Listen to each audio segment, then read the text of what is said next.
कोविड-19 के चलते बुद्ध बाजार क्षेत्र में कोरोना संक्रामक रोगी मिलने से हॉट स्पॉट्स में है।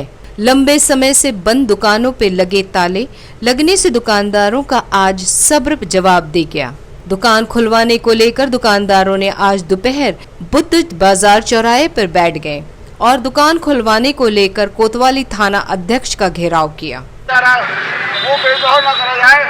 भेदभाव ये है कि यहाँ पर जनता खुलेआम घूम रही है, जबकि बीमारी पब्लिक से फैल रही है, ताकि व्यापारी से या व्यापार से फैल रही है।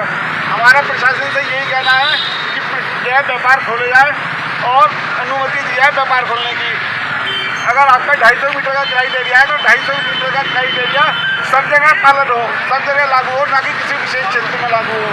हमारा फिर द्वारा यही कहना है कि हमारे सब चाय की दुकानें हैं मार्केट के अंदर, हमारे 4-4, 5-5 एम्प्लॉई हैं जो हमारे ऊपर निर्भर है, हमारा अपना परिवार हमारे ऊपर निर्भर है।